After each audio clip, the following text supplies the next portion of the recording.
slide over a little. Good for you. I have a little mystery to solve. I had all those little mini bars, and I put them in a cup in the refrigerator, and I went to pick them up this morning, and they were all gone. Now I know mice can't get in the refrigerator. What do you suppose happened to it? What's that? Somebody ate it. And so this is left in there from some other place. So if you don't like Reese's, you got 2 Kit Kats, and we can flip for them if you want. But my intention was good. I thought they were there, but they weren't. Places me in a very, very strange position. No, I can't open it. Here, you open it for me. All right. Have you thought about that? And let's say that if somebody's already used the word that you thought of, you're going to have to think of the second one. But you say, oh, that was my first word too, but the second one would be what?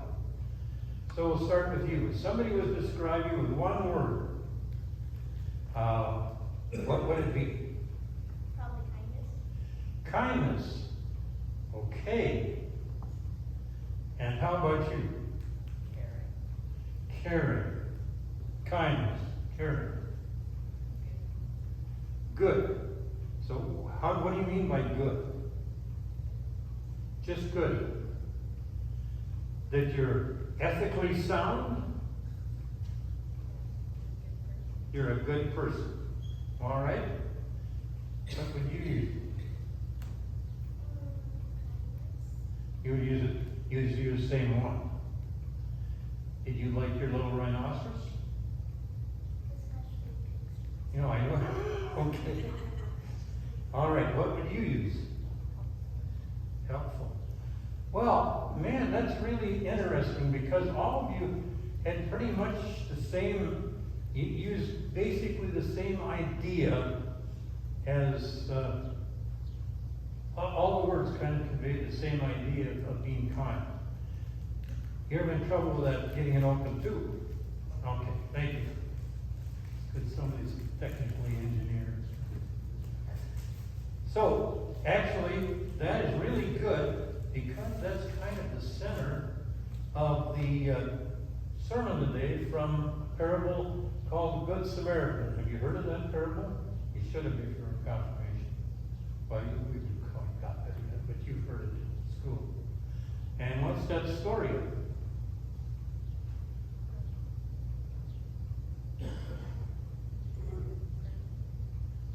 You remember the storyline? Well, if you don't, we'll go over it very soon. As a matter of fact, I'll read it just as soon as you get back to your seats. Give them a hand, please. Okay.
Chapter of St. Luke, beginning at the 25th verse.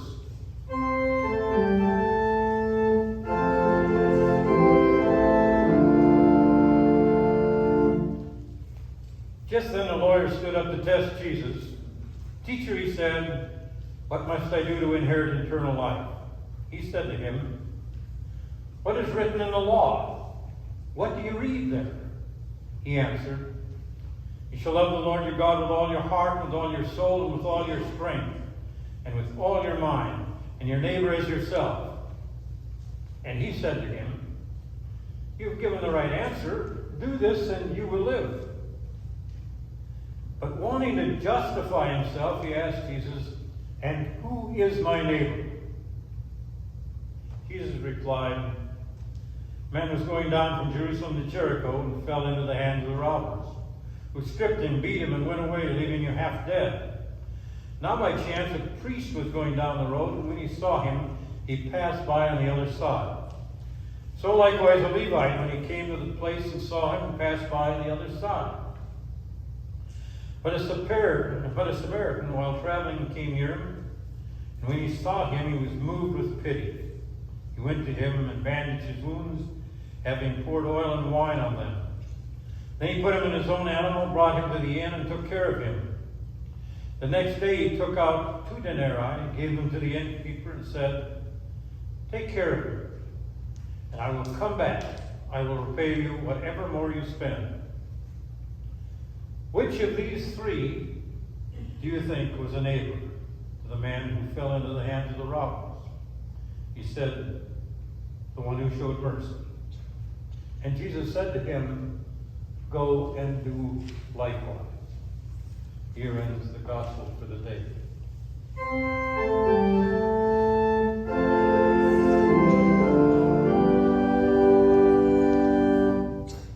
Please be seated. I think most of you have heard of the word Margaret Mead. Margaret Mead is probably the most well-known anthropologist in American history. When she was at one of the college meetings that she was to address, she was asked this question, she always was at the beginning or after lectures. She was asked the question, when do you think civilization actually began? And the answer that she gave is kind of interesting, because she could have said a number of things. She could have talked about when they started making tools, when they started organizing into communities in which they got along and could develop a social structure. It could have been when they established a language. Or it could be when they started getting together tools that really helped them in their daily activities of living. But Margaret Mead said, we discovered an ancient skeleton with a healed thigh bone. And that is where I think civilization began. The students were puzzled at her answer, and she clarified it this way. She just think of it. And people were pretty much like animals from the beginning.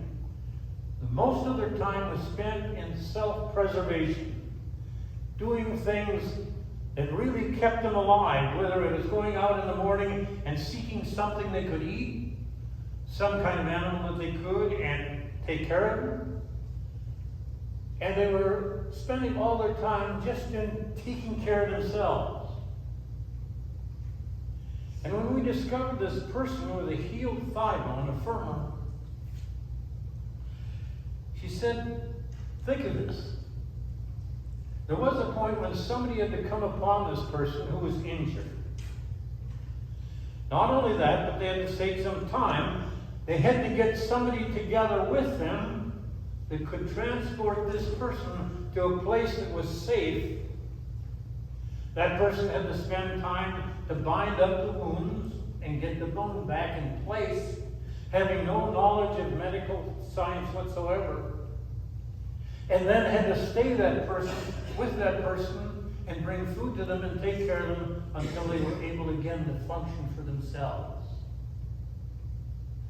She said, I think that act of mercy and kindness was the beginning of real civilization.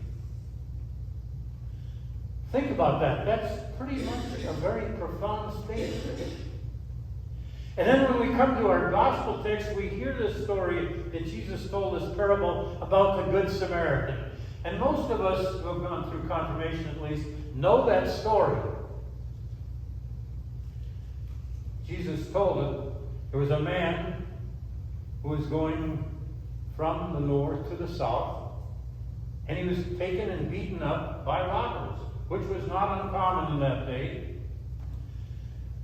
And he's answering a lawyer's question, because a lawyer had come to him and said, "What must I do to be saved? What's the secret?"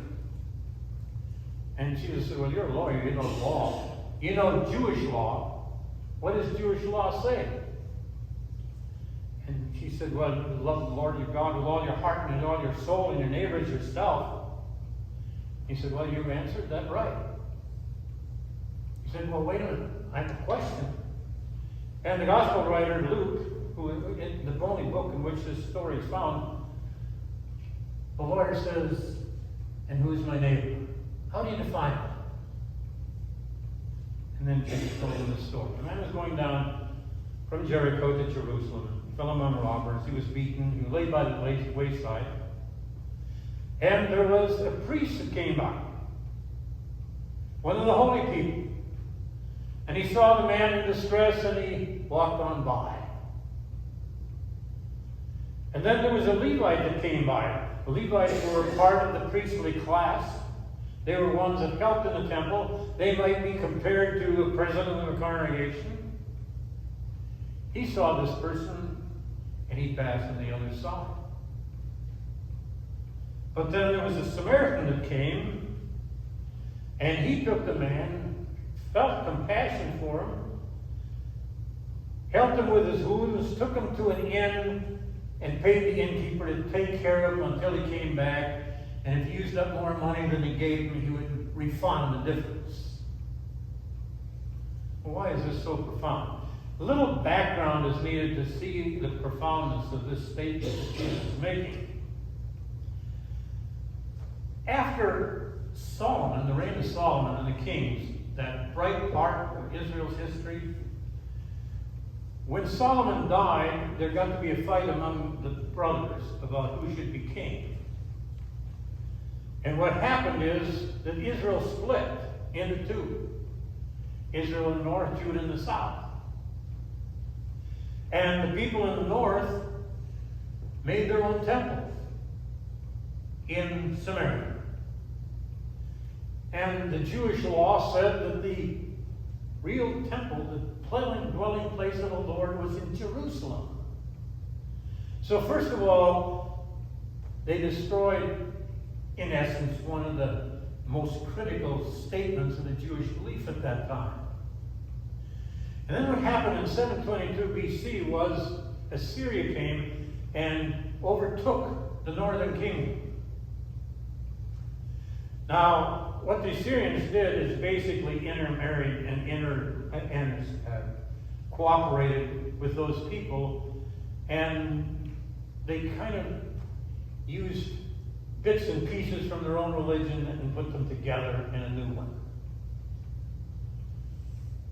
Said that they really didn't have to look at the temple in Jerusalem as a dwelling place of God. God, for them, dwelt in Samaria. And they destroyed a lot of the Jewish laws. And there got to be a very bitter divide between the Samaritans in the north and the Jews in the south. Probably even more anger than the reds and the blue in American politics. And who becomes the hero of the story? Jesus says, two men came by. One was a priest. He was the one that should have helped. And then was an upstanding person in the church. And next, these two from high society came by, and they just passed the man passed him by. But who tends to his care? The person that they absolutely hated, the Samaritans.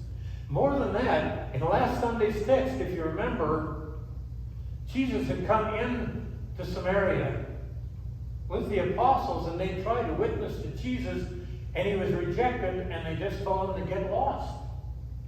And James and John come to Jesus and said, these people have rejected you, and they rejected us and our teaching. Let's call down fire from heaven and destroy him. That's the kind of feeling there was. And if you want to take a modern idiom and say, how would that play out today? Well, just take one of the more conservative people in this church. And they're going out and they get beaten up. And your pastor goes by, Pastor Hans, but he's on his way to maybe a minister's meeting or maybe out to the golf course. He sees that. I'd go by. Next, the president of the church comes by. And he passes by without even stopping. Got another assignment. Kamala Harris comes by. If you don't know who that is, it's the left side of our page, our vice president. But she's the one that stops and gives aid to the person that is suffering. That's kind of how it will play out today. So this was a real kick in the snots for those people who thought the Jews were the only people who had the gospel. Because what Jesus asked the lawyer then, of all these three people, who was the neighbor? And the lawyer, answer obvious, said the person that showed mercy. And Jesus said, go and do likewise. Then this idea of kindness becomes not only the beginning of civilization, it kind of becomes the beginning of your religious life, of the right kind of religious life. It's given in service. It's given in kindness. And when young people can say, I'd like to be known for my kindness, that's a real good place to start. That's the beginning of the gospel. Loving others as Jesus loved us. Last year, the BBC, in cooperation with the University of Sussex in England, did a study on kindness. They had a questionnaire asking about kindness, and they distributed it all over the world for people to respond on how they felt about kindness. And almost to a person, they answered that this was probably the best characteristic a human being could have. Then the neuroscience got a hold of this. Neuroscience are really great, I think, these days. They do a lot of work for helping people who are dependent, those who are addicted, because they can hook up the brain and watch the brain waves, and they find out how the brain responds to all kinds of different stimuli. So when the neuroscientists got a hold of this study that was being done by the BBC and the University of Sussex, they started taking people and they'd hook them up to this machine, and they'd see what kind of responses they got when people talked about kindness in comparison to other things that stimulated the brain the same way. Something in which the brain would be stimulated, like if they had a warm feeling for another human being, or they were in a love relationship with them. Your brain is wired and it seeks pleasure. The brain is what tells you that you're feeling good. Man, this stuff is so good in terms of learning about God and the way He created you. One of the things they did was they took the parable of the Good Samaritan, and they'd sit people down and read to them the parable of the Good Samaritan. And one of the things that they discovered is when they got to the place where the Samaritan stopped and helped the person out and bound up his wounds and took care of him come to a place where he was safe and said he would take care of him when he came back, the brain started to respond in the same way as it did when they were eating food that they really loved, or they felt the touch of someone they really loved. In other words, when the body was stimulated positively, acts of kindness did the same thing to the brain. Now here's the secret. Your brain is wired for kindness. And if kindness isn't a part of your personality, you've got your wires crossed. That's what Jesus was saying in the parable. There are many stories about attempting kindness and seeing what kind of results. A few years ago, they had a thing where they had to play it forward. And one of the things they asked people to do is when they went on a toll highway, that they should pay the toll for the one behind them.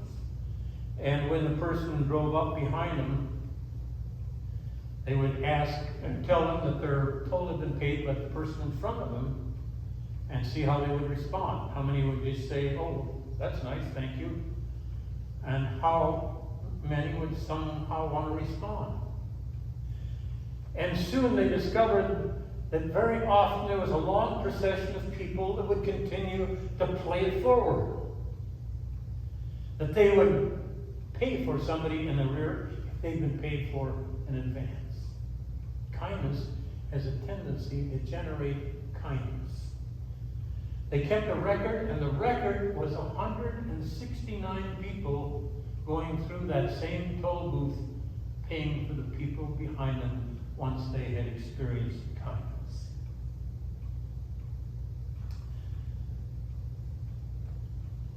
Dr. Fred Craddock, this is some time ago, he was a very prominent theologian.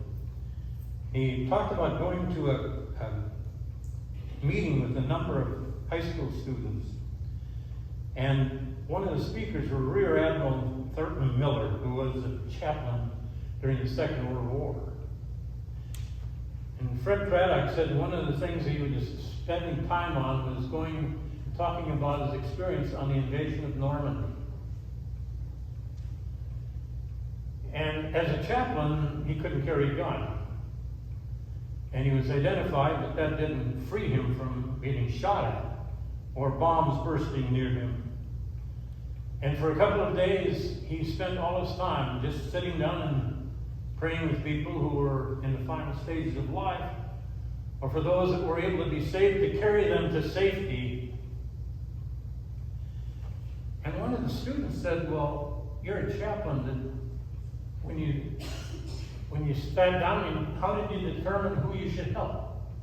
I mean, did you say, I'm a Protestant chaplain, or I'm a Catholic chaplain, or a Reformed chaplain?" And Miller said, "Well, I'm a chaplain. The question is not whether you're Protestant or Catholic or Reformed, it's how can I help you?"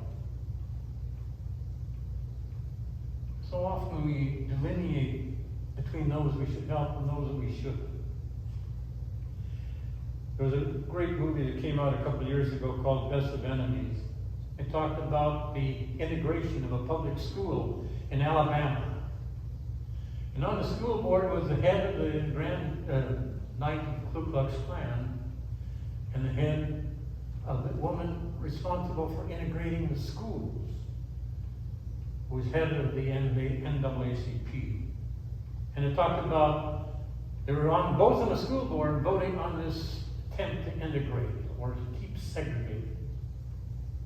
They were very much enemies at the beginning, but as things happened during this campaigning time for the vote on integration,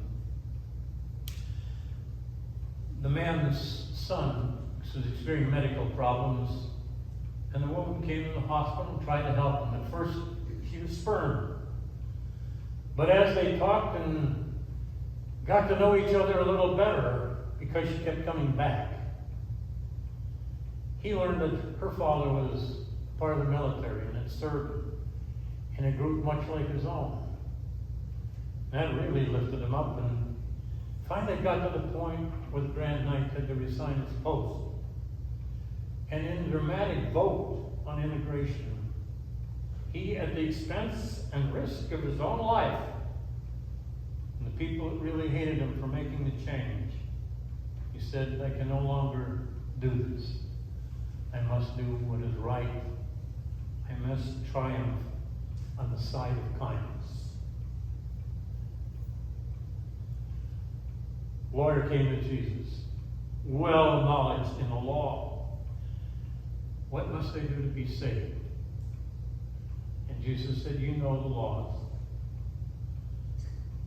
But the lawyer, trying to justify that he wasn't kind, said, who's my neighbor? Who do I really show the kindness to, and who can I kind of slip by? And Jesus told him the story of the Good Samaritan.